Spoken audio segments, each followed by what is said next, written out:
All right. Underbelly lighting. I did a lot of research on this, and this was a point of contention that a lot of people are confused about in terms of what to do. How do I achieve that really cool underbelly vibe that I see on so many high-end, A trailers or A campers or whatever?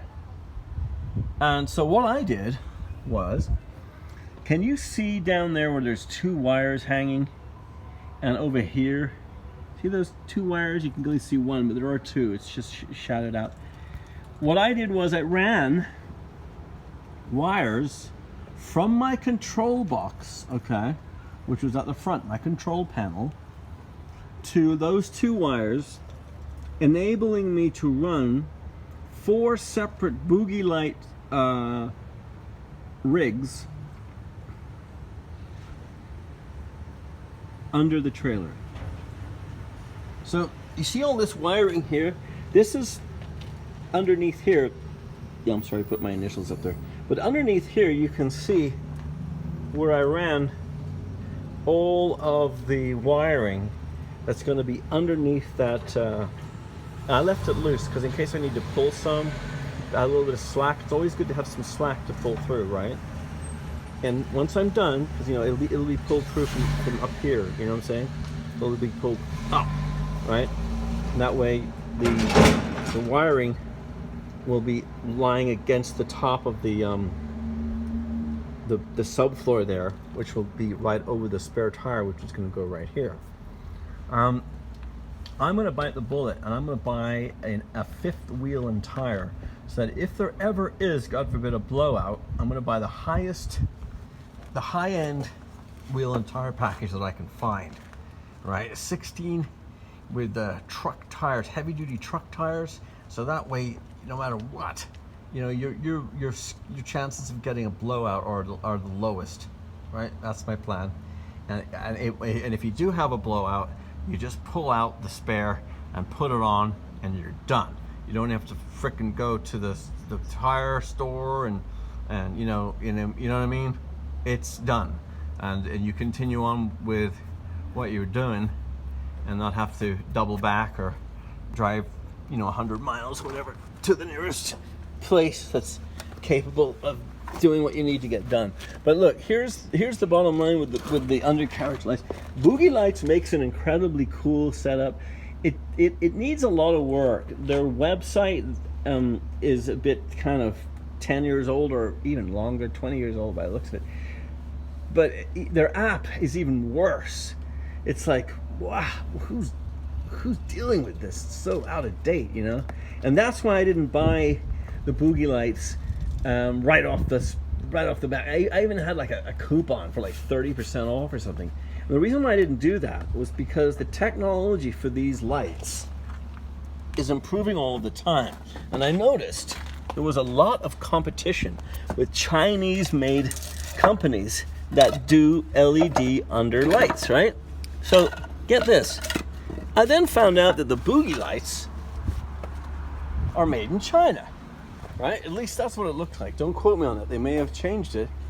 But I want to see an American company churn out some really heavy-duty, high-end LED lights. I've been working with LED lights for quite some time now. And I'm going to tell you right now, they don't... the ones from China, I've never had any luck with them. They suck. So, and you'll buy them and they have the controller and you'll think they're bitching at first. And then the plastic gets really brittle on the remote, and then the controller receiver, the plastic gets weird, and the button you can't press anymore, and then they start acting on their own, and then they go to a default, and they just don't last. That's the problem I find. Anyway, so this is where I'm coming out ready for my LED undercarriage lighting. It's already set up. So all I have to do is buy them, stick them, wire them. The wiring's already done. Just connect the 2 wires to the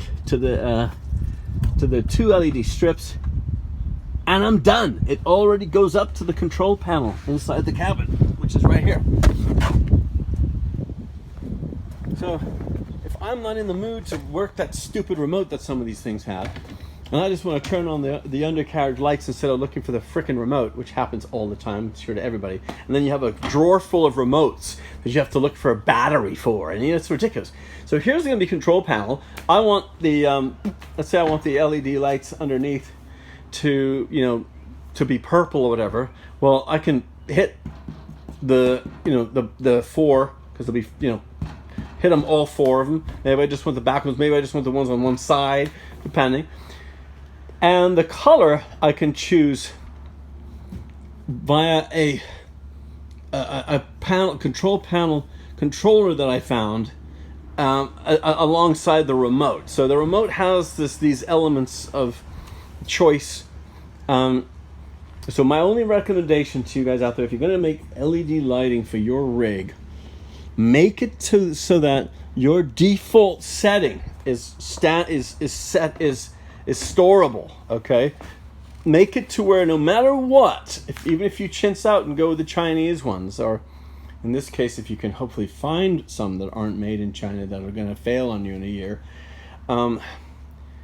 then I would strongly suggest, this is of course my opinion, I would strongly suggest finding ones that if you like green and you want your rig to glow green when you flick the switch on, just have it to where it retains the last setting.